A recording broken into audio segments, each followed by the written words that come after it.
Good evening, seekers of truth, keepers of legacy, and listeners drawn to the untold stories stitched into the fabric of our culture.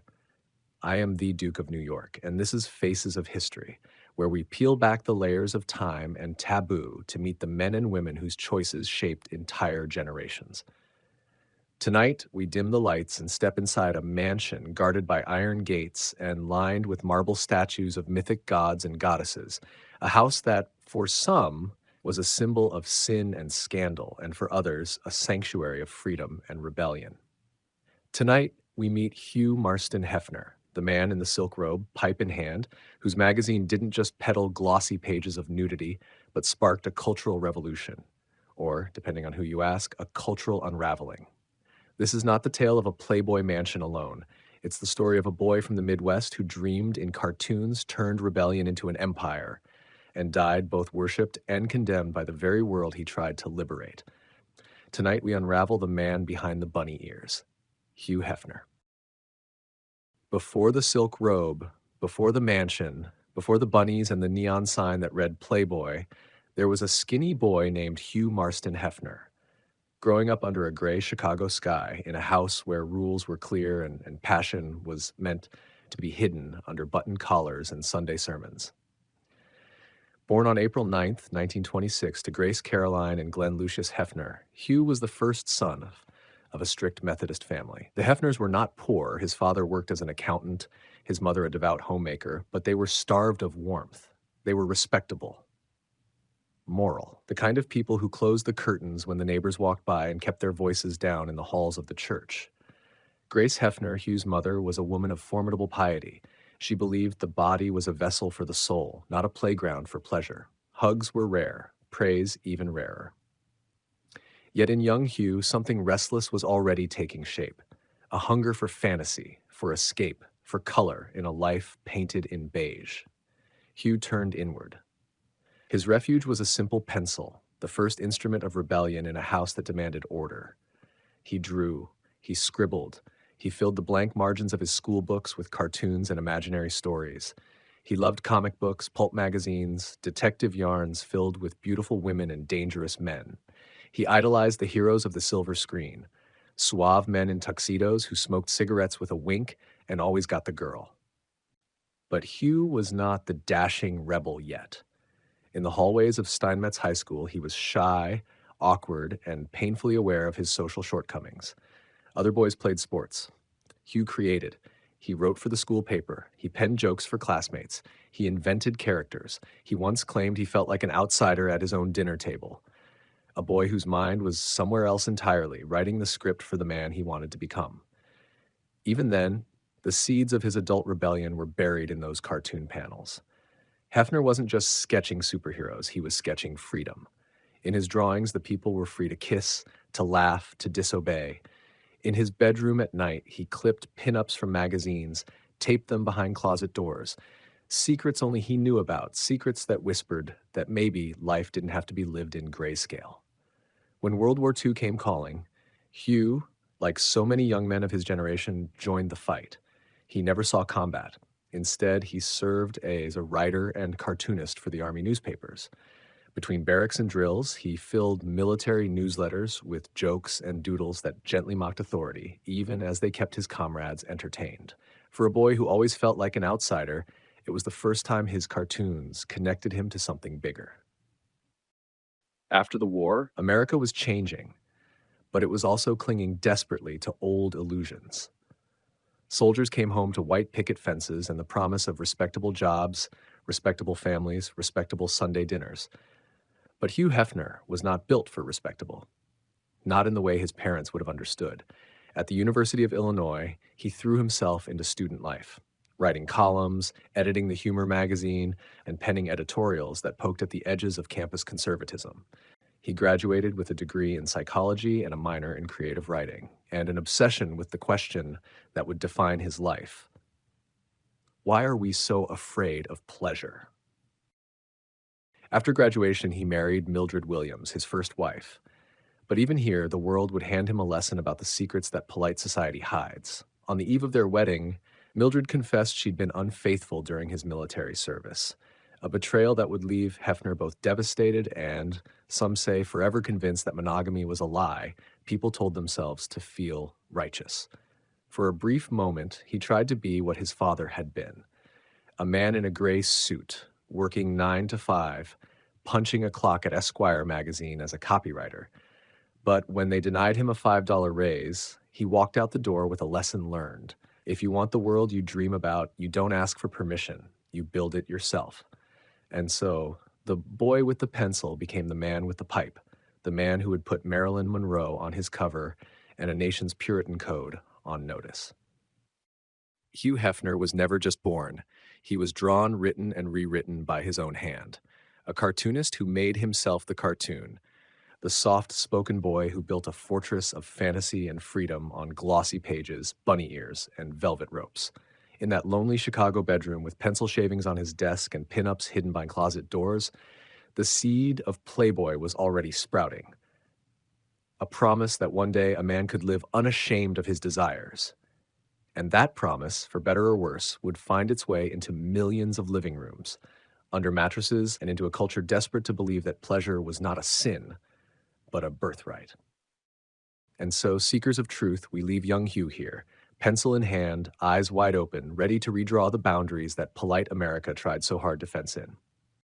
Next, we open the doors to that first office, that cramped kitchen table, where Hefner, with a borrowed $8,000, Marilyn Monroe's smile, and a rebellious heart, set out to build an empire of ink, paper, and the dangerous idea that sex, yes, sex, could be sophisticated. The birth of Playboy. It's Chicago, 1953. Hugh Hefner is 27 years old, a husband, a father now, working at a children's magazine by day, selling cartoon panels and ad copy by night. But every evening, when the world goes to bed, he sits at a kitchen table covered in scraps of paper, half-finished layouts, and a single audacious dream: to launch a men's magazine like no other. He calls it Stag Party at first, a nod to bachelor life, a wink to rebellion. But a hunting magazine threatens legal action over the name, and so, in the dim light of his kitchen, Hefner flips through a list of alternatives until he lands on one that sounds like a whisper and a dare all at once. Playboy. The word drips with sophistication, the sly nod of a gentleman's club, the elegance of a silk cravat, the thrill of forbidden pleasure served on a silver tray. It's not crude, it's not cheap. It's a brand, and even at 27, Hefner knows the power of a brand. But he's broke. The banks laugh him out of their offices. The advertisers tell him no decent business wants its name next to bare flesh. Friends tell him it's folly. America is Eisenhower's America, where picket fences guard secrets no one admits out loud. But Hefner knows something they don't. Beneath the neat suburban lawns and stiff gray suits, America is hungry for escape and honesty, hungry for permission. He scrapes together $600 of his own savings, borrows another $8,000 from family and friends, his mother included. Grace Caroline Hefner, the devout Methodist who never approved of her son's fixation with pleasure, signs the check anyway. She tells people later, "I don't support what he's doing. I support my son." It's enough, barely. Now he needs a spark, something that will make this first issue impossible to ignore, and he finds it in a set of photographs so famous now they feel mythic. Marilyn Monroe, nude, draped in red velvet, looking straight through the camera at America's guilty conscience. Marilyn had posed for those photos years earlier, desperate for rent money, $50 for a calendar spread, never imagining her image would one day launch an empire. Hefner buys the rights for $500, no permission needed from Marilyn herself. It's a gamble, but it works. In December 1953, the first issue of Playboy rolls off the press. No cover date, just in case it flops. But it doesn't flop. It sells over 50,000 copies, passed hand to hand like contraband. College men hide it under mattresses. Office clerks slip it inside briefcases. Husbands read it in garages and basements, far from disapproving wives and neighborhood gossips. Inside those glossy pages, the mix is deliberate. Beautiful women, yes, but also sophisticated cartoons, smart jokes, reviews of jazz records, cocktails, witty essays about the good life. Hefner isn't selling just skin, he's selling an identity, a lifestyle, a rebellion that wears a dinner jacket and lights its cigarette with a wink. The success is immediate and scandalous. Religious groups rage, politicians fume, but the more they rage, the more copies fly off the newsstands. Hefner doubles down. He prints editorials under his own name, the Playboy Philosophy, where he argues that sex isn't shameful, nudity isn't obscene, and that a free society must trust adults to decide what to look at behind closed doors. For the America of the 1950s, an America brimming with cold wars abroad and moral panics at home, Playboy was a bomb under the front porch. Hefner knew it. He wanted it that way. He hires writers who know how to make even the critics pause. He invites the best. Ray Bradbury's Fahrenheit 451 appears in serial form. Ian Fleming's James Bond short stories make their American debut in Playboy. Norman Mailer, Jack Kerouac, and even Martin Luther King Jr. sit for interviews that blend scandal with social commentary. In that first year alone, Playboy is no longer a pipe dream, it's a phenomenon. But fame is never free. The censors come knocking. Local prosecutors threaten obscenity charges. Male distributors refuse to handle the magazine. In some cities, men caught selling it are fined or jailed. But every threat makes Hefner bolder. He hires lawyers, he takes them to court, and more often than not, he wins. To Hefner, every legal battle is more than a business fight. It's a crusade for what he calls freedom of the press. In his mind, America's promise of liberty must extend into the bedroom, and if it doesn't, then the whole country is wearing a mask. His critics see something else, a clever salesman draping cheap thrills in the language of high ideals, a man who talks of liberty while selling lust for profit. But there's no denying what he built. By the end of the 1950s, Playboy isn't just a magazine, it's a blueprint for a new kind of man. Urbane, educated, unashamed of desire, unafraid of jazz clubs, civil rights, or the occasional scandal. The Playboy Man. Part rebel, part gentleman, a walking contradiction America can't look away from. And in the middle of it all is Hefner, the boy from Chicago with a pencil and a dream, now surrounded by velvet furniture, house bunnies, and legal bills that keep coming, no matter how many he wins. In the flickering light of that first issue, you can see the road that lies ahead, the wild parties, the mansion gates, the swirl of controversy that will never quite leave him. Hefner didn't just publish a magazine, he invited America to take off its Sunday clothes and see itself for what it really was, curious, contradictory, desperate for freedom, and terrified of it at the same time. The first centerfold was Marilyn Monroe, a goddess on paper who never set foot in the mansion that would one day bear her image in marble. But that didn't matter. The dream was bigger than any single person. The fantasy had found its prophet. And so, with 50,000 copies and a scandal under his belt, the man in the silk robe steps through the door he built for himself, and behind him an entire generation follows. Stay with me, because next we slip through those velvet ropes and dive deeper into segment 3, the Playboy Philosophy, where pleasure and principle collide in a swirl of ink, ideology, and forbidden allure. New York. To understand Hugh Hefner, you must step beyond the pages of Playboy's glossy centerfolds, past the bunny ears, past the silk pajamas, and stand face to face with an idea that burned in his mind long before the mansion gates ever swung open. An idea he called the Playboy Philosophy. What was it, really? A manifesto disguised as a men's magazine editorial? A marketing gimmick for grown men craving permission to be naughty? Or a genuine declaration of war against the shackles of a culture that told people that pleasure was shameful, that desire was dirty, that one could not be both respectable and carnal at the same time? In the 1950s and 60s, America liked its contradictions, hidden behind neat curtains and painted fences. Husbands and wives slept in separate beds on television, church on Sunday, double lives on Friday night. Everyone knew what was happening behind closed doors, but no one dared say it out loud. Hefner did. Playboy was more than a magazine to him. It was a challenge, an argument, an unapologetic invitation to drop the mask. He wrote it down, month after month, an ongoing essay called The Playboy Philosophy. In pages that sat alongside pictures of women draped in satin and smiles, he wove together his creed. Sex is natural. Pleasure is good. Hypocrisy is poison. And any law that tries to dictate what consenting adults do in private is tyranny dressed up as morality. His critics scoffed, a moral code in a skin mag, but Hefner argued back, This isn't smut. This is freedom of the press. This is the First Amendment in a silk robe. He quoted Kinsey, the controversial sex researcher whose famous reports cracked open the truth about what Americans were really doing behind closed doors. He cited Supreme Court decisions, draped his pages in the language of civil liberties. To him, a free society meant not just free speech for political dissent, but for desire too. It was rebellion with a martini glass and a jazz record. It was rebellion served with sophistication. Hefner didn't pitch Playboy to the working man alone. He pitched it to the college student who dreamed of a penthouse instead of a picket fence, to the young intellectual who wanted Hemingway on the bookshelf and a pinup on the wall without having to apologize for either. He offered the Playboy man a new identity, suave, well-read, independent. Someone who cared about politics and art and the best stereo system money could buy. Someone who mixed cocktails properly, knew the difference between scotch and bourbon, understood that liberation was more than physical. It was mental, cultural, intellectual. He didn't just sell sex, he sold aspiration. Of course, not everyone bought the philosophy. Many saw a slick cover for good old-fashioned objectification. Feminist voices, and there were many, called it out for what they believed it was.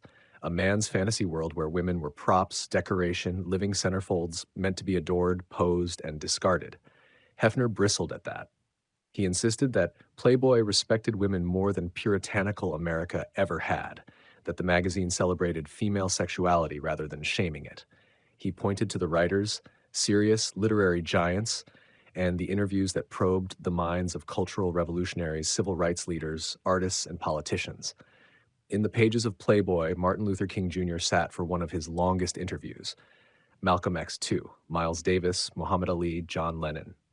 The Playboy interview became a sacred forum, a place where ideas that polite society preferred to hush found a stage amid the velvet curves of centerfolds.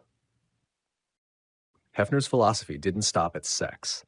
He put money behind civil rights when it wasn't fashionable. He integrated his play clubs, hired black entertainers when other clubs still turned them away. He fought local authorities who tried to shut him down for refusing to segregate his clubs in the South.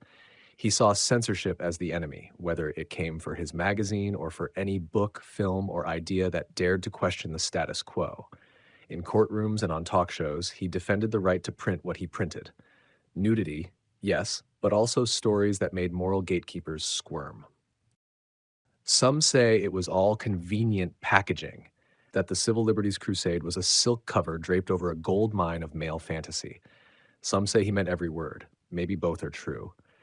Maybe the man in the robe really believed, fiercely, that a liberated America had to be an honest America. An America that stopped pretending that pleasure was a dirty secret. An America that could have a drink, light a pipe, listen to jazz, and say, "This is who we are." Through the lens of today, it's easy to mock the Playboy philosophy, easy to see the contradictions, the excess, the obvious blind spots. Easy to ask, was it really liberation if it mostly liberated men to keep living like kings? But in the world that birthed it, and America still terrified of its own appetite, it was scandalous, it was revolutionary, and it sold. By the mid-1960s, Playboy was more than a magazine. It was an empire. A bunny-shaped logo known in every dorm room and bachelor pad, clubs in cities across the world, TV specials, parties whispered about with envy. Hefner himself, now clad nightly in silk pajamas and a smoking jacket, had become the living embodiment of the philosophy he'd crafted. He wasn't just selling an idea anymore. He was living it, or at least performing it for the world to see. But performance comes at a price. For every adoring fan, there was a protester at the gates. For every celebrity interview that gave Playboy gravitas, there was a court case waiting in the wings, an obscenity charge, a moral crusader with a Bible and a microphone. And yet, through it all, Hefner sat in his mansion office, pen in hand, pipe in mouth, pounding out yet another installment of the Playboy philosophy. Defiant, unapologetic, daring America to look away. We remember Playboy not just for what it showed, but for what it said, that shame was a prison, that pleasure was not sin, that grown-ups deserved to choose their own vices and virtues. The argument may never be settled, But the echo of that argument, the Playboy philosophy, still lingers in every debate about free expression, every protest about censorship, every conversation about where liberation ends and exploitation begins. By the late 1960s, Playboy was no longer just a magazine hidden under beds and tucked behind closet doors. It was an empire that demanded its own palace. And so, with the same flair for symbolism that had turned Marilyn Monroe into his banner and the bunny ears into a global icon, Hugh Hefner gave himself a castle, the Playboy Mansion. In 1971, for just over $1 million, a king's ransom then, Hefner purchased the Gothic Tudor estate in Holmby Hills, Los Angeles. 12 bedrooms, 30 acres of lush grounds, hidden behind wrought iron gates and ivy-covered walls, an English manor transplanted to the decadent heart of Hollywood's fantasy machine. But this wasn't just a house. It was a stage, a living, breathing extension of the Playboy philosophy. If the magazine's pages were an invitation to dream, the mansion was the dream made flesh and marble. The Duke of New York, inside those gates, rules bent, or disappeared altogether. The mansion was famous for its grotto, an underground pool and hot tub where rumors of midnight rendezvous were whispered in tabloids and spoken of in hushed awe by the invited few lucky enough to witness it. There were animal enclosures, peacocks roaming the gardens, and parties that blurred the line between a Roman bacchanal and a Hollywood gala. Celebrities mingled with professors, musicians jammed with moguls. Ali, Lenin, Elvis, all drifted through at one time or another, drawn by the same allure, the freedom to be exactly who they were after the cameras went dark. And at the center of it all was the man in the silk robe, pipe in hand, Hugh Hefner, the king of his castle. He worked from his bed, surrounded by rotary phones, typewriters, stacks of manuscripts, and a small army of assistants and secretaries. He held editorial meetings in the mansion's wood-paneled study and screened films in his private theater. Every detail was deliberate. The mansion wasn't just a home. It was the physical embodiment of the fantasy he sold to millions of men who would never get past its gates. He knew that, and he loved it. And then there were the bunnies, the mythic figures who wore satin ears, fluffy tails, and tuxedo cuffs, who served drinks in the Playboy clubs and drifted through the mansion's parties like living centerfolds. The bunny costume itself, part pinup, part masquerade, became a symbol both adored and reviled. For some women, donning those ears was liberation, a ticket out of small towns, a doorway to the glitz and glamour of big cities, a paycheck that often dwarfed what other jobs paid women at the time. For others, it was an emblem of exploitation, a uniform that turned them into commodities for men's fantasies. Feminist groups picketed outside the clubs and the mansion alike, waving signs and shouting that Hefner wasn't a liberator, but a pimp in silk pajamas. Hefner, always the contrarian, argued the opposite. He insisted the bunnies were treated better than most working women, with contracts, health benefits, and a level of celebrity that gave some the power to launch acting or modeling careers. But the myth of the bunny would never be simple, trapped forever in the same paradox that defined Hefner himself: freedom or exploitation, celebration or commodification. And yet, for decades, the mansion thrived, a living theater of excess. The annual Midsummer Night's Dream Party, with its costumed guests and whispered scandals, became the stuff of legend. The grotto earned its reputation as the world's most famous adult playground. Reporters who got past the gates came out with breathless stories, tales of Hollywood's elite mingling with rising starlets, world-class thinkers debating politics in the game room while rock stars cannonballed into the pool outside. It was, Hefner claimed, the world as he believed it should be, free, adult, honest about its desires. Behind the cameras, the reality was less polished than the glossy pages suggested. For all the glamour, the mansion's parties sometimes descended into chaos. Drugs, jealousy, power plays among the guests, rumors of secret deals, and backroom promises. Hefner ruled it all from his bedroom. A self-made king in pajamas, surrounded by girlfriends decades younger, playing out the cartoon version of himself he'd crafted so carefully. Some say the mansion was paradise. Others called it a gilded cage, for the bunnies, for Hefner himself. The parties made headlines, but inside, the man at the center was often more lonely than liberated, orchestrating endless pleasure for others while living by an exhausting script of his own creation. The Duke of New York. Yet the myth endured. TV cameras came, documentaries rolled, reality shows took viewers behind the gates, and millions of men, from oil tycoons to college freshmen, dreamed of getting one invitation, one night, one glimpse inside the marble gates of the house that Hugh built. But for Hefner, the mansion wasn't just about sex. It was his fortress against time, against the creeping morality of the world outside, against the critics who called him a dinosaur, as America's attitudes toward sex and gender began to evolve once more. He never apologized for it, not once. To the very end, he maintained that the mansion, like the magazine, was an experiment in freedom, an idea, a symbol that the world could be anything you wanted if you were bold enough to build it. So tonight, we remember the mansion not as just a party house, but as the physical cathedral of the Playboy philosophy, where the line between rebellion and indulgence blurred under crystal chandeliers and silk sheets, where the man in the silk robe ruled over a fantasy that shaped and scandalized an entire generation. Stay with me, because next, we turn the page to the years when the empire began to age, the parties started to quiet, and the man who built it all found himself face to face with a world he helped create. By the time the 1970s gave way to the 1980s, the world that Hugh Hefner had once shocked and seduced was changing, faster than even his silken empire could keep up with. The sexual revolution Hefner claimed to champion had won some of its battles. Birth control had become more accessible. Hollywood pushed boundaries he'd once been alone in testing. Nudity and open talk about sex, once his exclusive domain, were now part of mainstream advertising and cable TV.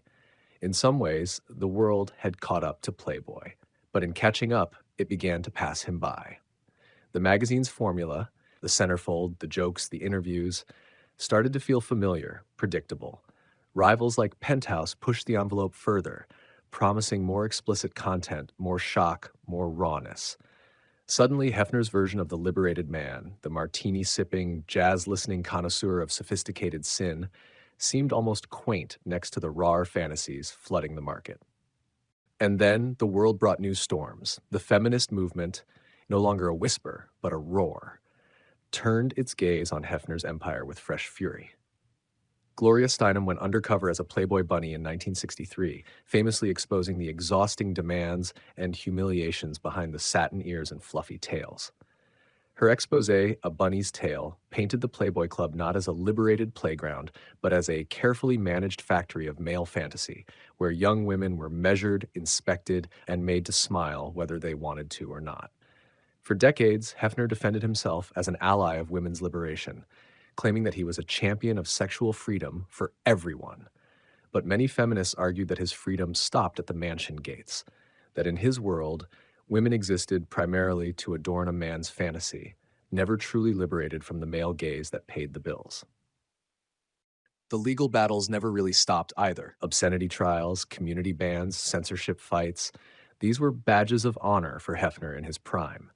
But as the decades rolled on, they turned into costly distractions that ate at the empire's fortune and the man's energy. Then came the changing tides of technology. In the 1990s and 2000s, a new enemy rose.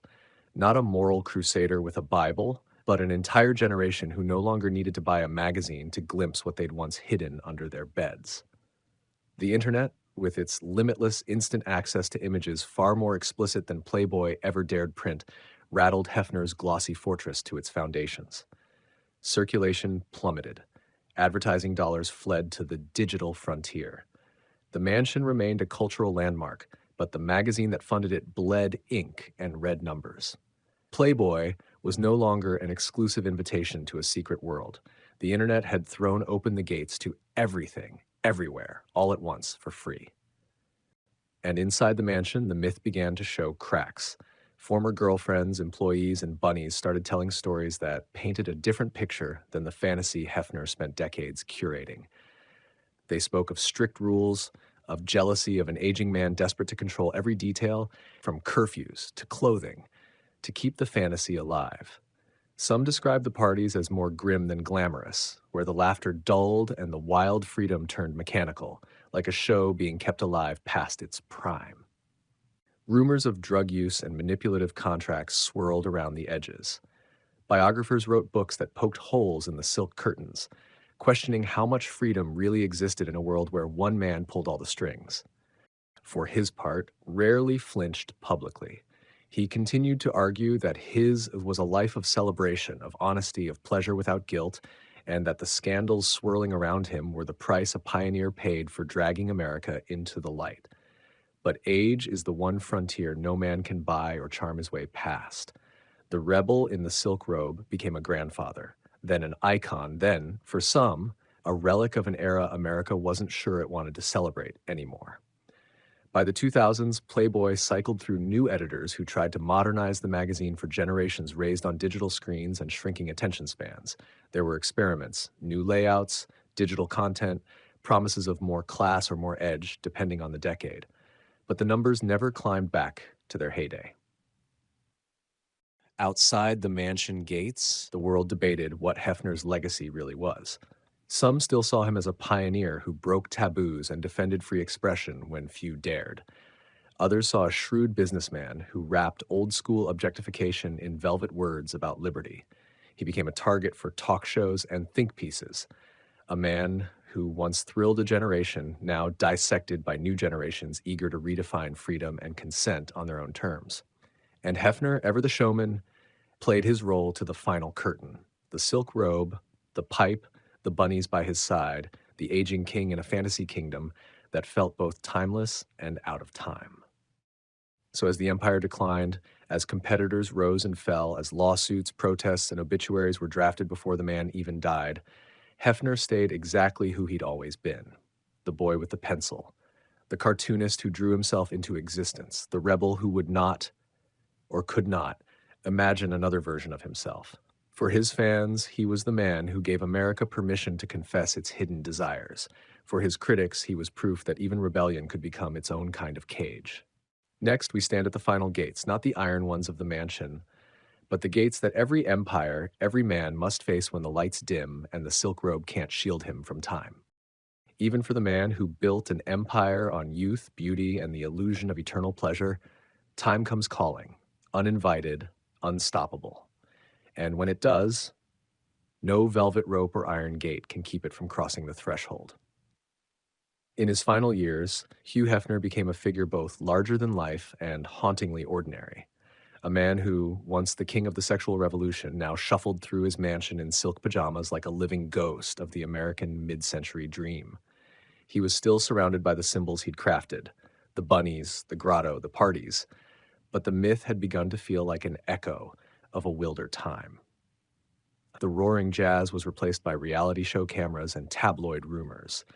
The Playboy Mansion, once the beating heart of rebellion, became the set of The Girls Next Door, a reality TV series that lifted the curtain on life with Hefner's ever-younger girlfriends. Some watched in fascination, some in pity, some in judgment. Was it liberation to live your entire life unapologetically inside your own fantasy? Or was it a gilded cage that grew smaller and smaller until the man inside had nowhere left to go? Hefner's health began to fade in the last decade of his life. Gone were the all-night parties that once made him the envy and scandal of every gossip column. The man who once called himself the Hef, the ultimate playboy, now spent more nights behind closed bedroom doors than under the bright lights of the mansion's parties. He cut a curious figure, a rebel who stayed frozen in time while the world outside evolved past the contradictions he'd embodied. Younger generations re-examined the culture he'd built, some praising his defense of free speech and sexual expression, others condemning the exploitation buried under the silk. Yet Hefner seemed content to play out his final years inside the same walls that had protected and defined him for decades. The man who made Playboy a household name didn't spend his last days courting the public fight. He gave fewer interviews. He settled into his role as a pop culture relic, an icon of another America. And then, in the quiet hours of September 27th, 2017, Hugh Marston Hefner, the boy who doodled cartoons in the margins of his notebooks, the man who turned sex into an empire, died in his bed at the Playboy Mansion. He was 91 years old. He left behind a complicated kingdom, a magazine struggling to remain relevant in a world where the internet had made its forbidden pages feel almost tame, a mansion whose gates would soon close to the parties that once made it legendary, and a legacy that, even in death, refuses to settle into a single, simple sentence. Hefner was laid to rest in a crypt beside Marilyn Monroe, the same woman whose image launched his empire, though the two never met in life. He purchased that crypt decades earlier for $75,000, telling the world he wanted to spend eternity next to the woman who made Playboy possible. Some found it fitting. Others found it unsettling. A final, permanent claim to the image of a woman who never gave permission, whose photo Hefner bought without asking. In the days after his death, tributes poured in. Old friends called him a pioneer. Former bunnies wrote of his generosity or his strict rules. Feminist voices reignited the debate. Was he a liberator, a clever exploiter, or simply a mirror reflecting the secret hunger and hypocrisy of post-war America? For every glamorous story of the grotto's midnight magic, there was a darker one whispered about control, jealousy, manipulation, and the price women paid to wear those iconic ears. In the end, perhaps Hefner's final truth is that his life remains impossible to contain in neat judgments. He was a publisher, an editor, a showman, a moral crusader dressed in scandal, a mythmaker who wrote himself into the story he sold to millions. Playboy Mansion was already up for sale. Its wild parties turned to ghost stories, its grotto drained, its marble statues staring silently at the next chapter to come. And yet, the bunny logo still flickers on, forever stitched into pop culture.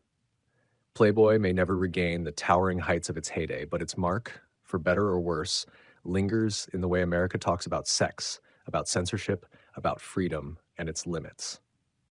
So tonight, as we lower the lights on the man who built his life on neon signs and candlelit bedrooms, we see the contradictions still flicker in the dark. A champion of free speech who built an empire on images of women seen but rarely heard. A rebel who fought for pleasure but carefully scripted every fantasy. A boy from Chicago who dreamed in pencil sketches and died in silk sheets, both worshipped and condemned by the culture he helped to liberate and to sell. Hugh Hefner's final curtain fell in quiet shadows, but the argument about what he left behind is still echoing, whispered in classrooms, debated in courtrooms, and scrawled across the pages of every magazine that dares to test the edges of what we call free.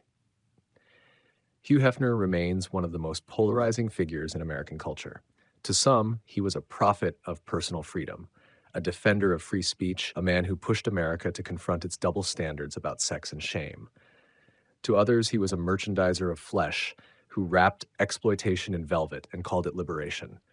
He did not invent sex, he did not invent scandal, but he did sell an idea, the idea that pleasure was nothing to be ashamed of, that desire could live in daylight, that shame could be defeated by ink, paper, and a silk robe worn without apology. He built an empire, he built a myth. And like all myths, it leaves behind shadows that still spark debate long after the man is gone. You have been listening to Faces of History, with me, the Duke of New York. Tonight, we walked the marble halls of a mansion where freedom and fantasy danced together, and where one man asked America a question we are still trying to answer. How free are we willing to be? Until next time, keep questioning, keep remembering, and keep looking closely. For the faces of history are mirrors. Look closely enough, you might see your own reflection. Good night.